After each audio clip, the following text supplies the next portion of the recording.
You're listening to Civic Media. You can tune into any of our live shows on any radio station across the state with the Civic Media app. Find us in your phone's app store and listen anytime, anywhere. This is your WLAK Daily News Roundup for Lake Air, 107.5 FM and 1260 AM in Amory.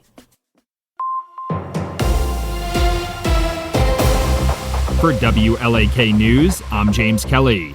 Wisconsin Senator Tammy Baldwin and Congressman Tony Weed have introduced new legislation to ensure all state residents can watch the Green Bay Packers this season. The legislation seeks to address an issue where over 400,000 people in 13 counties, including many in northwest Wisconsin, are assigned to an out-of-state TV market and may not be able to access the Packers TV broadcast. The Go Pack Go Act would require cable and satellite providers to give their Wisconsin subscribers access to programming from another Wisconsin-based broadcast market.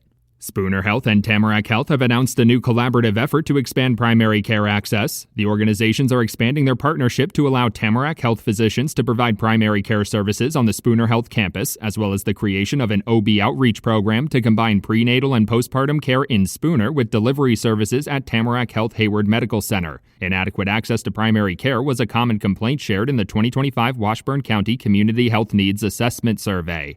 The proposed bill that would bring increased penalties for perpetrators of online sextortion scams is advancing in the Wisconsin state legislature. Sextortion involves the scammer attempting to acquire intimate photos or videos of their potential victim. The scammer then uses those photos or videos to blackmail their victim, threatening to publicly release the illicit content unless they receive payment. The proposed legislation has already passed unanimously in the state assembly and was discussed in a state Senate committee hearing on Wednesday. Governor Tony Evers has announced that Wisconsin will join the U.S. Climate Alliance's Affordable Clean Cars Coalition. According to a press release, the multi-state initiative aims to continue the country's transition towards more affordable and energy-efficient electric vehicles. The coalition aims to develop solutions to make cleaner vehicles more affordable and available, to continue to build up electric vehicle infrastructure, to develop new policies to reduce vehicle pollution, and to bolster the country's ability to compete in the global electric vehicle market. Spooner Health is inviting area residents to schedule an appointment for one of their upcoming flu shot clinics over the next few weeks. The first clinic will be held at the Washburn County Fairgrounds on September 25th from 11 a.m. to 3 p.m., with another clinic at the fairgrounds scheduled for October 6th from 10 a.m. to 2 p.m. A third clinic will be held at Jack Link's Aquatic and Activity Center on October 23rd from 9 a.m. to 1 p.m. The organization will offer the regular dose flu shot for all residents and the high dose flu shot for residents 65 years of age and older. Second Harvest Northland is inviting Northwest Wisconsin residents to participate in their annual backpack program. The program is meant to ensure all kids in area schools have access to healthy meals, even on the weekends when they can't rely on school meals. Last year's program saw over 100,000 meals delivered to students across 25 different school districts. Residents interested in donating for the program and families interested in seeing if their children qualify to receive assistance can do so on the Second Harvest Northland website.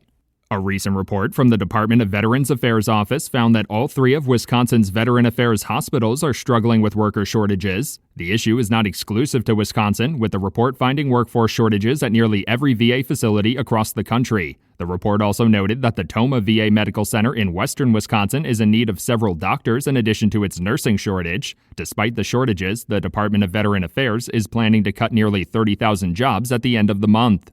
The Polk County Public Health Department has announced a second positive rabies test in a bat found in the county. According to a press release, county health officials are urging residents to practice caution when around wildlife, especially with their pets. They should also check their pet's rabies vaccination history to ensure they're up to date and protected against possible infection. If residents are bitten or scratched by a wild animal, they should thoroughly wash the area of the bite or scratch and contact their doctor or local health department as soon as possible.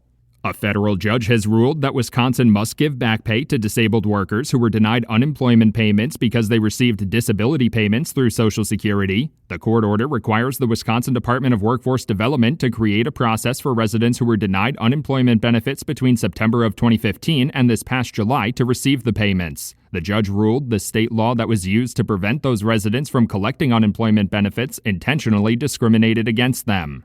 The Groundwater Coordinating Council has shared its recommendations for continuing to protect the state's waterways with the Wisconsin State Legislature. According to a press release from the Department of Natural Resources, the council's recommendations are focused on growing water quality issues in the state, including addressing contamination issues from PFAS, pesticides, and nitrates. The council also recommended new efforts with local agencies to identify sustainable water sources and develop a regional framework to manage water withdrawals. For WLAK News, I'm James Kelly. The Brewers in Pittsburgh. Hi, I'm Mike Clemens with sports. Baseball. The Brewers begin a road trip tonight against the Pirates. Milwaukee losing to the Phillies yesterday, 2-0. Starter Freddie Peralta pitched another 5 scoreless innings. He's not allowed a run since early August, but the Brewers could not score a run. Manager Pat Murphy. Yeah, Freddie was great. He did what he had to do. He threw 5 shutout innings, and he was masterful. Ton of strikeouts.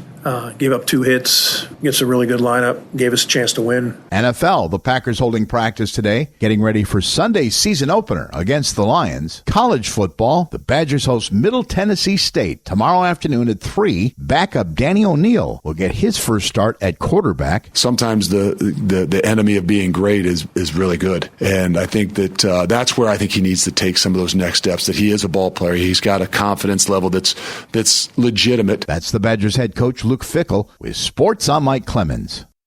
On your entertainment beat, I'm Pete Schwaba. Looks like Eastwood is back. That's right, I'm talking about Scott Eastwood, son of Clint, who's just agreed to star opposite Oscar winner Halle Berry in the new film Red Card. Red Card is written by George Gallo, the writer of Midnight Run, an all-time Schwaba fave. Red Card is set in Africa, where Eastwood's character pairs up with a local played by 2-time Oscar nominee Djimon Hounsou to combat poachers. Berry plays an FBI agent who joins them. The film is based on real events and is in the early stages of production. Unbelievable just how much Scott Eastwood looks like his dad the older he gets. Well, it's always sad when a famous designer passes away, even when you've never worn an ounce of clothing they've created. Giorgio Armani, a billionaire fashion designer, has died. Armani has designed clothes for Hollywood stars for the last 50 years. According to People magazine, Armani passed away peacefully, surrounded by loved ones. Giorgio Armani was 91 years old and 5'8". She is a special talent and would be welcome at any time. Those are the words of NFL Commissioner Roger Goodell, who was on the Today Show Wednesday talking about Taylor Swift. Swift is rumored to be performing at the Super Bowl halftime show in 2026, and the commish did not exactly shoot down the scuttlebutt. Host Savannah Guthrie did get Goodell to commit to a maybe, so we'll be on pins and needles until that turns into a very possibly. Fingers crossed, Swifties. If you have not been watching South Park lately, do yourself a favor. As usual, they are pulling no punches, and their current target is the president. First, they made fun of his naked body with unbelievable, disgusting AI. Then they attacked ICE and deportations, and now Trey Parker and Matt Stone have the Oval Office occupant still dating Satan and going public with their relationship in the latest episode. The show is still delivering big laughs regardless of who they skewer. Thanks to firings and resignations, there has been a mass exodus of players from the Saturday Night Live cast in the last few months. Regular cast member departures included Heidi Gardner, Devin Walker, and Michael Longfellow. Lorne Michaels told the media he was planning to shake things up ahead of season 51. Gardner said she was tired of doing sketches. 4-year veteran Devin Walker said the atmosphere behind the scenes was often toxic, but that it was fun being part of a dysfunctional family. Longfellow did not return after season 3, but said he wishes he could have in an Instagram post. Gardner was on the show for 8 seasons, which is a record for a female cast member. On September 2nd, Saturday Night Live announced new cast members, including comedians Tommy Brennan, Jeremy Culhane, Ben Marshall, Cam Patterson, and Veronica Slowakowska. Season 51 kicks off October 4th on NBC. For more showbiz fun, tune into Nightlight with me, Pete Schwaba, weeknights from 6 to 8 p.m. on the Civic Media Radio Network.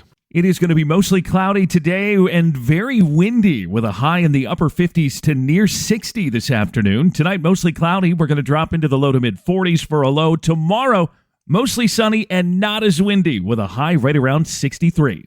I'm meteorologist Sean Cable. Outside now, it's 43. That's your WLAK Daily News Roundup from Civic Media.